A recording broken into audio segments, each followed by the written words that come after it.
నమస్తే welcome to V3 news లక్ష్యం సమాజహితం ఇక వార్తల్లోకి వెళ్లే ముందు ముఖ్యాంశాలు ఫిబ్రవరి 14న వీర జవాన్ల దినోత్సవంగా జరుపుకుందాం యువతకు VHP బజరంగ్ దళ్ నాయకుల పిలుపు కొత్త సీసాలో పాత సారా తెలంగాణ బడ్జెట్ పై వైఎస్ఆర్టీపీ అధినేత్రి షర్మిల వ్యాఖ్య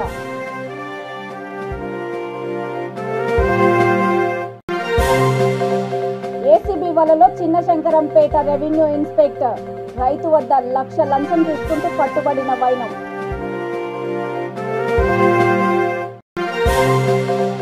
ప్రమాదవశాత్తు నిప్పంటుకుని పత్తి కల్లాలు దగ్ధం 15 లక్షల మేర ఆస్తి నష్టం జరిగిందని రైతుల అంచనా ఫిబ్రవరి 14న వీర జవాన్ల దినోత్సవంగా జరుపుకుందామని విశ్వ హిందూ పరిషత్ తెలంగాణ ప్రధాన కార్యదర్శి శాలివాహన పండరీనాథ్ బజరంగ్ దళ్ రాష్ట్ర కన్వీనర్ శివరాములు పిలుపునిచ్చారు. హైదరాబాద్ కోటిలోని VHP రాష్ట్ర కార్యాలయంలో గోడ పత్రికను ఆవిష్కరించారు. ఈ నెల 14న వాలంటైన్స్ డేను బహిష్కరించాలని, పుల్వామా ఉగ్రవాదుల దాడిలో అమరులైన సైనికుల మృతితో అమర జవాన్ దివాస్గా జరుపుకోవాలని యువతకు పిలుపునిచ్చారు. ఈ కార్యక్రమంలో VHP బజరంగ్ దళ్ నాయకులు పాల్గొన్నారు.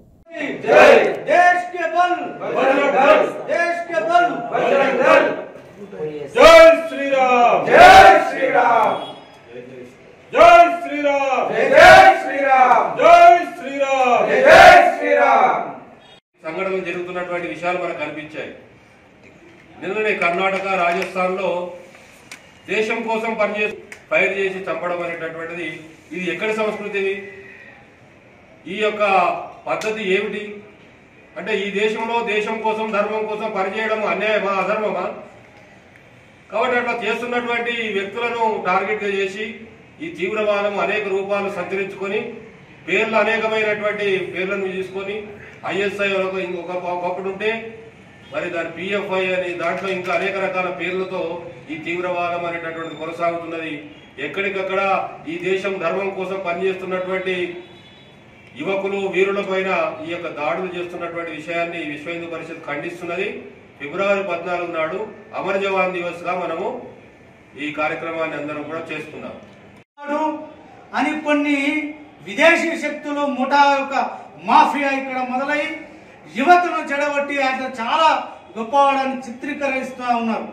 నిజమైన చరిత్ర అతను రోమన్ క్యాథలిక్ చర్చి అతన్ని బహిష్కరించినటువంటి చరిత్ర అతని చరిత్ర నీచమైనటువంటి చరిత్రను ఒక ప్రేమతోని అలవర్చి అతను చాలా మంచివాడని మల్టీనేషన్ మాఫియా ఒక పన్నాగమన్నీ ఇక్కడ దేశంలో ఉన్నటువంటి ప్రపంచంలో ఎక్కడ లేనటువంటి యువత భారతదేశంలో ఉండి ఆ యువతను చెడగొట్టే కార్యక్రమంలో ఇదొక కార్యక్రమం. కాబట్టి దాని ఎట్టి పరిస్థితుల్లో మేము ఇక్కడ వాళ్ళ యొక్క ఆగడాలు చెలాయించము, వాళ్ళని తరిమి కొడతాము. బజరంగ్ దళ్ నుండి కూడా వ్యతిరేకించి ఈ వాలంటీర్ యొక్క కార్యక్రమం రేపు 12వ తారీఖు నాడు గ్రీటింగ్ కార్డ్స్ దహన కార్యక్రమాలు ఉంటాయి. అంతకన్నా ముందు అన్ని కాలేజీలో కూడా అవగాహన సదస్సులు కార్యక్రమాలు నిర్వహించబోతాము. 14వ తారీఖు నాడు జిల్లా కేంద్రంలో, మండల కేంద్రంలో అమరవీరుల యొక్క జవాను యొక్క ఫోటోలు పెట్టి ఆ రోజు శ్రద్ధాంజలి ప్రతి ఒక్క యువకుడు, ప్రతి ఒక్క ప్రజలందరూ శ్రద్ధాంజలి ఘటించాలని కోరుతా ఉన్నాం. జై శ్రీరామ్. తెలంగాణ రాష్ట్ర బడ్జెట్ కొత్త సీసాలో పాత సారా పోసినట్లు ఉందని వైఎస్ఆర్టీపీ అధినేత్రి షర్మిల వ్యాఖ్యానించారు. గతేడాది బడ్జెట్ను కాపీ పేస్ట్ చేశారని అన్నారు. ఈ ఏడాది కేటాయింపులకు న్యాయం చేస్తారని గ్యారంటీ ఉందా అని ప్రశ్నించారు. పథకాలకు బడ్జెట్ కేటాయించి ఖర్చు పెట్టకపోతే ఎందుకు అని అన్నారు. సీఎం కేసీఆర్ అయ్యాక 33 ప్రాజెక్టులు పెండింగ్లో ఉన్నాయని, ఇప్పటి వరకు ఆ ప్రాజెక్టులు ఎందుకు పూర్తి కాలేదని ప్రశ్నించారు. ఒక్క కాళేశ్వరం ప్రాజెక్టును ముందర వేసుకొని అన్ని ప్రాజెక్టులను పక్కన పెట్టారని, ఇది ప్రభుత్వానికి గుదిబండలా మారిందని ఎద్దేవా చేశారు. బడ్జెట్లో రుణమాఫీ అంశం లేనే లేదని, ఇక ఫీజు రియంబర్స్మెంట్ విషయంలో క్లారిటీ లేదని మండిపడ్డారు. ఈ సంవత్సరం రాష్ట్ర బడ్జెట్ చూస్తే కొత్త సీసాలో పాత సారా పోసినట్టుగా ఉంది. హరీష్ రావు గారు కొత్త సంవత్సరం కదా అని కొత్త సీసా తీసుకొని ఫామ్ హౌస్కి వెళ్తే మామగారు మాత్రం పాత సారానే పోశారు. పోయిన ఏడాది కూడా కేసీఆర్ గారి బడ్జెట్ భారీగా ఉంది. 2,56,000 బడ్జెట్ పోయిన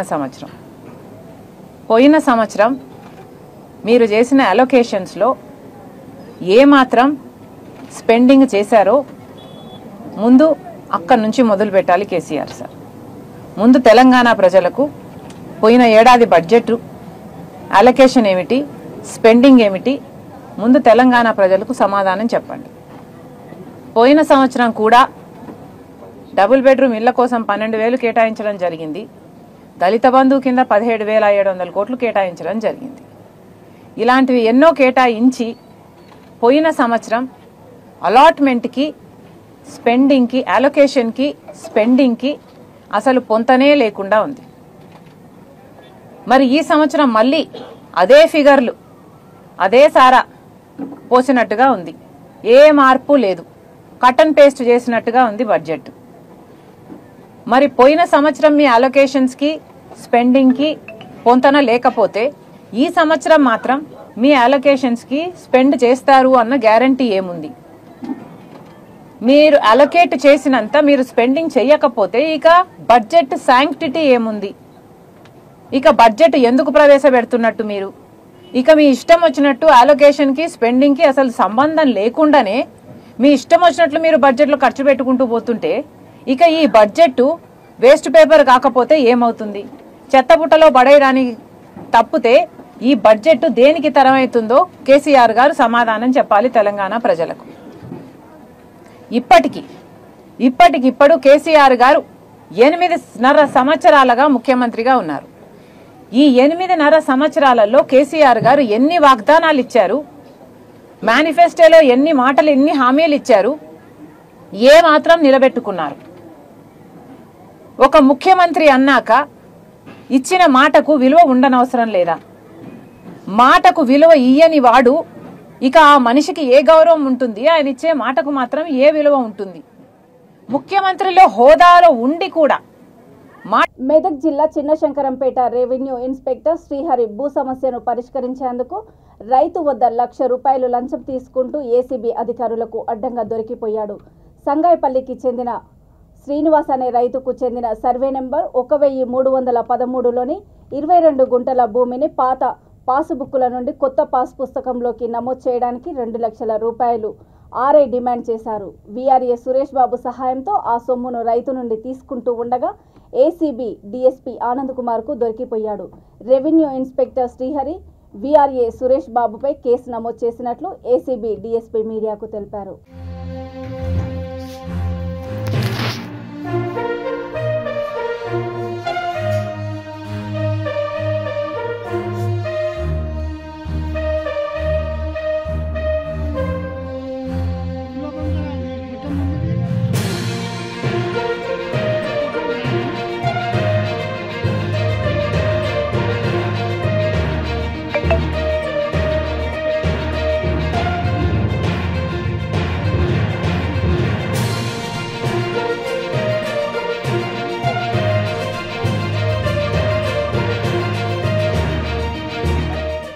ఇక్కడ ఆర్ఐ రెవెన్యూ ఇన్స్పెక్టర్ శంకరంపేట మండలంలో నెల్లి శ్రీహరి గారి దగ్గరికి పోయినప్పుడు ఆయన సరే నేను చేపిస్తాను కానీ దీనికి దాదాపు ₹2,00,000 ఖర్చు అవుతుందని చెప్పి చెప్పడం జరిగింది. చెప్తే ఆయన ₹2,00,000 అంతే చాలా ఎక్కువ అవుతుంది, ఇచ్చుకోలేను అది ఇది అని చెప్పేసి రిక్వెస్ట్ చేసుకున్నారంట.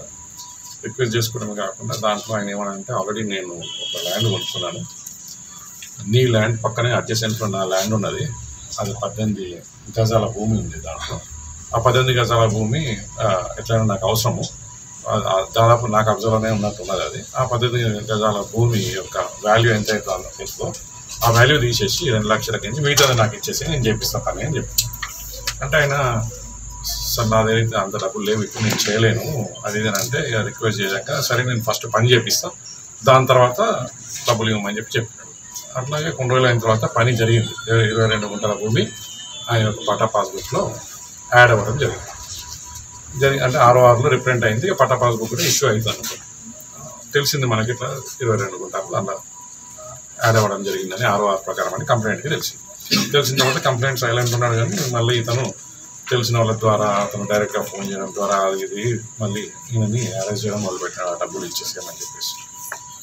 అట్లా అరేంజ్ చేయడం మొదలు పెడితే ఇతను ఇక ఆయన మన దగ్గరికి ఏసీబీ వారి దగ్గరికి అప్రోచ్ చేయడం జరిగింది.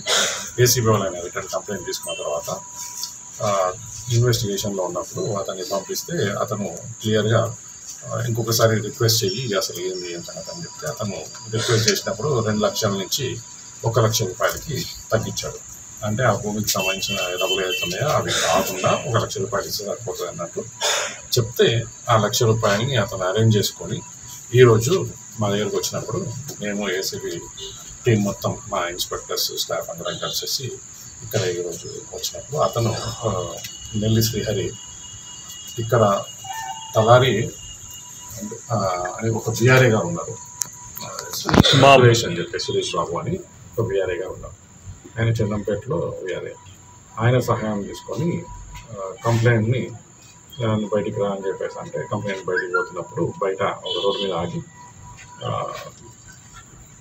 సురేష్ అనే బీఆర్ఏ గారిని డబ్బులు తీసేసుకున్న కంప్లైంట్ అని చెప్పేసి అక్కడ పక్కన నుండి ఆయన తీసుకోవడం జరిగింది. తీసుకున్న తర్వాత ఇమీడియట్గా బండి మీద కూర్చొని వాళ్ళు పాల్గొనడానికి ప్రయత్నిస్తుంటే మేము ఏసీబీ వాళ్ళని మా యొక్క స్టాఫ్ సహాయంతో వాళ్ళని అడ్డగించి ఆపి ఏదైతే 1 లక్ష రూపాయలు ఉన్నాయో అవి రికవరీ చేసుకోవడం జరిగింది.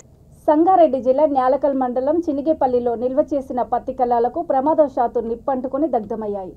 గ్రామ పొలిమేరలో 3 రైతులు పక్కపక్కన నిల్వ చేసిన 450 క్వింటాలలో 40% పైగా పత్తి కాలి బూడిద కావడంతో 15 లక్షల మేర ఆస్తి నష్టం వాటిల్లింది.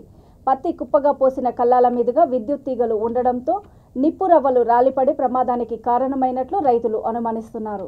గ్రామస్తులు పరస్పర సహకారంతో మంటలను అదుపు చేసేందుకు కడవలు, పురుగుల మందు పరికరాలతో నీటిని పిచికారీ చేయడంతో భారీ ఆస్తి నష్టం తప్పింది.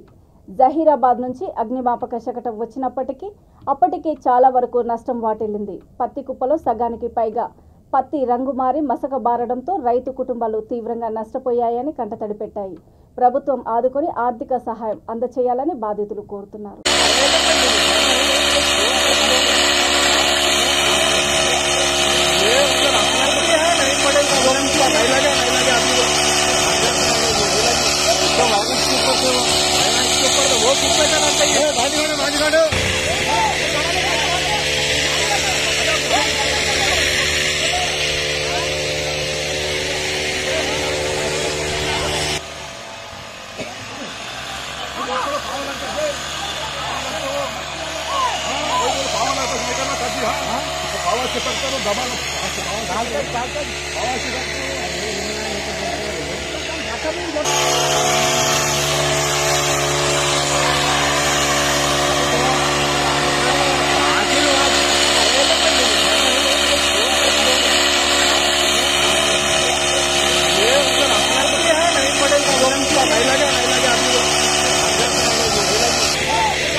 ముఖ్యమంత్రి కేసీఆర్ ఆదేశాల మేరకు డాక్టర్ బిఆర్ అంబేద్కర్ నూతన సెక్రటరియట్కి విద్యుత్ సరఫరా కోసం ఏర్పాటు చేసిన 11 kV సామర్థ్యం గల సబ్ స్టేషన్ను రోడ్ల భవనాల శాఖ మంత్రి వేముల ప్రశాంత్ రెడ్డి ప్రత్యేక పూజలు నిర్వహించి ప్రారంభించారు. ఈ కార్యక్రమంలో పలువురు అధికారులు పాల్గొన్నారు.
జనసేన పార్టీలో క్రియాశీలక సభ్యత్వం తీసుకున్న వారికి 5 లక్షల రూపాయల ప్రమాద బీమా కల్పిస్తున్నట్లు పార్టీ రాయలసీమ సమన్వయ కమిటీ సభ్యుడు రామ్దాస్ చౌదరి తెలిపారు.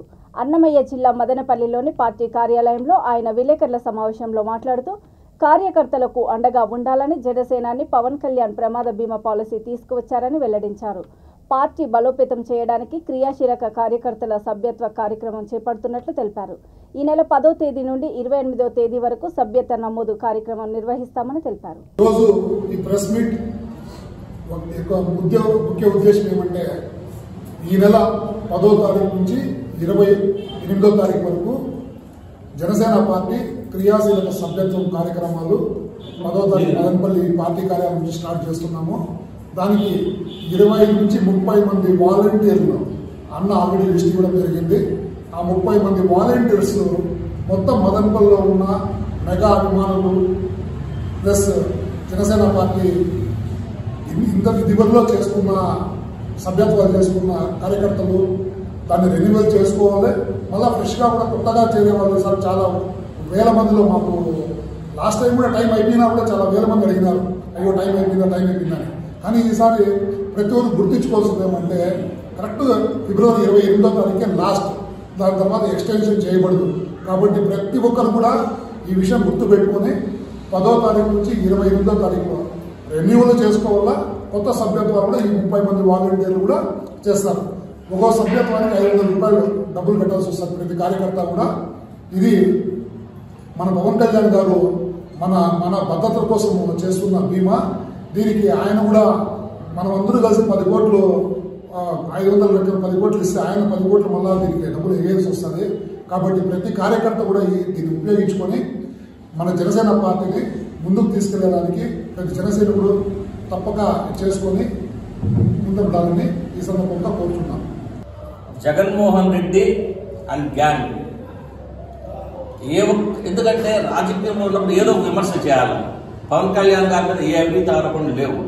కాబట్టి ప్రతి సందర్భంలోనూ ప్రతి నిమిషంలో ఆయన వ్యక్తిగత జీవితాన్ని తీసుకొని వచ్చి ఆయన పిన్ని పిల్లిలు అయినాయని, ఆయన పిల్లల గురించి, ఆయన కుటుంబం గురించి, ఆయన ఫ్యామిలీ గురించి ఎద్దవా చేసిన ముఖ్యమంత్రికి ఉన్నది ఒక్కటే ఒక్క భార్య. పాపం ఈరోజు ఆ ఒక్క భార్యను కూడా వివేకానంద రెడ్డి మర్డర్ కేసులో సిబిఐ వాళ్ళు సబూర్లు ఇచ్చి పిలిపించేంత స్థాయికి తెప్పించాడు. కాబట్టి నీలాంటి భర్త ఒక్కటే భార్య చెప్పుకునే నీలాంటి వ్యక్తిత్వము ఏ మనిషికి ఉండకూడదని ఇప్పటికైనా బుద్ధి తెచ్చుకొని ఒకరి వ్యక్తిగత విషయాల జోలికి పోకుండా ఉంటే మంచిదని చెప్పేసి మేము తెలియజేస్తాము. జై జనసేన, జై పవన్ కళ్యాణ్. అందరికీ నమస్కారం. ఈరోజు ప్రెస్ మీట్ పెట్టడం ముఖ్య ఉద్దేశం ఏమనగా జనసేన పార్టీ 3వ విడత క్రియాశీలక సభ్యత్వం ఫిబ్రవరి ఈ నెల 10వ తేదీ నుంచి స్టార్ట్ అవుతుంది. కనుక కార్యకర్తలందరూ నాయకులందరికీ తెలియజేయడం ఏమనగా ఏదైతే మన ముందులాగా సెల్ యాప్లోనే మొత్తం అంతా మన డిజిటల్ వాట్సాప్లో మీరు మనకు యూపీఐ ద్వారా మనం 500 రూపాయలు చెల్లిస్తే మీకు సభ్యత్వం నమోదు చేయిస్తాము. కాబట్టి ప్రతి ఒక్క కార్యకర్త నాయకులు అందరూ ముందుకు రావాలని, అలానే గత సంవత్సరంలో 2000 మంది మనం మదనపల్లిలో చేర్చుకున్నారు. ఈసారి అంత ఉత్సాహంగా ఒక 5000 మంది 10,000 మంది అన్నా ఈసారి చేయిస్తామని మదనపల్లి నుంచి వాలంటీర్లుగా మేము తెలియజేస్తున్నాం. జనగామ జిల్లా జనగామ మండలం పెంబర్తి జాతీయ రహదారిపై రోడ్డు ప్రమాదం చోటు చేసుకుంది. ఆగి ఉన్న డీసీఎంను కారు ఢీకొని బోల్తా కొట్టింది. ఈ సంఘటనలో 3 మృతి చెందారు. డీసీఎం టైరు పంచర్ కావడంతో రోడ్డు పక్కన ఆపి టైర్ మారుస్తూ ఉండగా ఘటన జరిగింది. డీసీఎం డ్రైవరు, క్లీనరు, కారులో ఉన్న 6 ఏళ్ల పాప మృతి చెందారు. ఇద్దరికి తీవ్ర గాయాలయ్యాయి. క్షతగాత్రులను జనగామ జిల్లా ఆసుపత్రికి తరలించారు.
పల్నాడు జిల్లా నరసరావుపేట పెద్ద చెరువు 13వ లైన్లో నివాసం ఉంటున్న తల్లి, 2 పిల్లలు ఉరివేసుకుని ఆత్మహత్య చేసుకున్నారు. భర్త ఇంద్రారెడ్డి, భార్య శివలింగేశ్వరి మధ్య పరస్పర్ధల వల్లే తల్లి, ఆమె పిల్లలు చరణ్ సాయిరెడ్డి, జితిన్ రెడ్డితో కలిసి ఆత్మహత్యకు పాల్పడినట్లు అనుమానిస్తున్నారు. పోలీసులు సంఘటనా స్థలాన్ని సందర్శించి మృతదేహాలను ప్రభుత్వ ఆసుపత్రికి తరలించారు.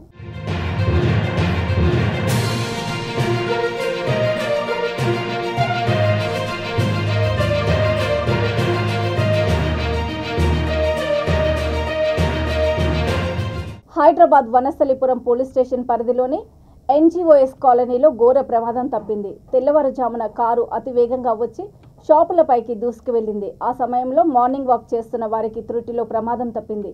ప్రమాదం జరిగిన సమయంలో కారు స్పీడు 180 ఉన్నట్లు గుర్తించారు. కారులో ఉన్న 2 యువకులు క్షేమంగా బయటపడ్డారు. ఆ యువకులు మద్యం మత్తులో ఉన్నారని స్థానికులు అనుమానము. పోలీసులు కేసు నమోదు చేసుకుని దర్యాప్తు చేపట్టారు.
సంగారెడ్డి జిల్లా న్యాలకల్ మండలము రుక్మాపూర్లో అమానవీయ ఘటన చోటు చేసుకుంది. అప్పుడే పుట్టిన ఆడ శిశువును గుర్తు తెలియని వ్యక్తులు ముళ్లపొదల్లో పారేశారు. పసికందు ఏడుపులు విన్న స్థానికులు హద్నూరు పోలీసులకు సమాచారం అందించారు. ఘటనా స్థలానికి చేరుకున్న ఎస్ఐ వినయ్ కుమార్ పోలీసు వాహనంలో జహీరాబాద్ ఏరియా ఆసుపత్రికి శిశువును తరలించారు. పరీక్షించిన వైద్యులు పసికందు ఆరోగ్యం నిలకడగా ఉందని చెప్పారు. ఐసీడీఎస్ సిబ్బంది సహకారంతో పసికందును పారవేసిన ఘటనపై అంగన్వాడీ ఆశా కార్యకర్తల సహాయంతో దర్యాప్తు చేసి బాధితులను గుర్తిస్తామని పోలీసులు తెలిపారు. 7:30 గంటలకు రుక్మాపూర్ గ్రామ సర్పంచ్ ద్వారా నాకు సమాచారం రాగా ఇమీడియట్గా నేను రుక్మాపూర్ విలేజ్ అవుట్స్కట్లో ఒక ఫీమేల్ గర్ల్ పడి ఉందని చెప్పి, బార్న్ బేబీ పడి ఉందని చెప్పి సమాచారం రాగా ఇమీడియట్గా వెళ్ళి చూసేసరికి పడి ఉంది. అక్కడ ఆశా వర్కర్ మరియు అంగన్వాడీ సూపర్వైజర్ సహకారంతో, గ్రామస్తుల సహకారంతో ఇమీడియట్గా పాపను ట్రీట్మెంట్ నిమిత్తం జైరాబాద్ ప్రభుత్వ ఆసుపత్రికి తీసుకొచ్చినాము. పాప ప్రజెంట్ ఆరోగ్యం మంచిగా ఉంది. ఫర్దర్ ట్రీట్మెంట్ కోసం సంగారెడ్డికి తరలించలేనిది. Thank you.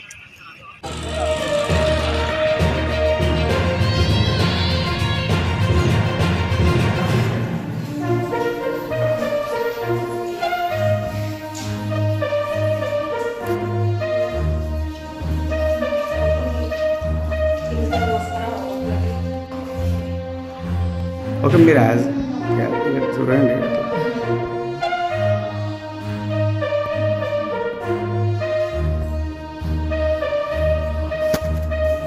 Okay sir, thank you.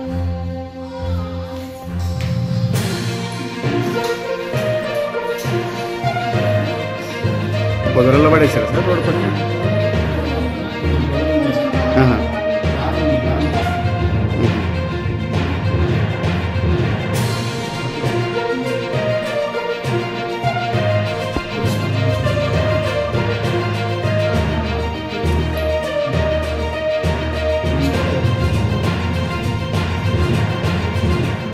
వార్తలు ముగించే ముందు ముఖ్యాంశాలు మరోసారి. ఫిబ్రవరి 14న వీర జవాన్ల దినోత్సవంగా జరుపుకుందాం. యువతకు విహెచ్పి బజరంగ్ దళ్ నాయకుల పిలుపు. కొత్త సీసాలో పాత సారా. తెలంగాణ బడ్జెట్పై వైఎస్ఆర్టీపీ అధినేత్రి షర్మిల వ్యాఖ్య.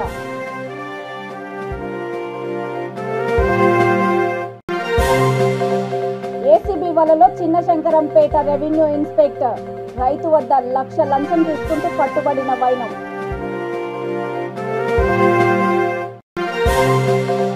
ప్రమాదవశాత్తు నిప్పంటుకుని పత్తి కల్లాలు దగ్ధం. 15 లక్షల మేర ఆస్తి నష్టం జరిగిందని రైతుల అంచనా. చూస్తూనే ఉండండి V3 న్యూస్. లక్ష్యం సమాజహితం. నమస్తే.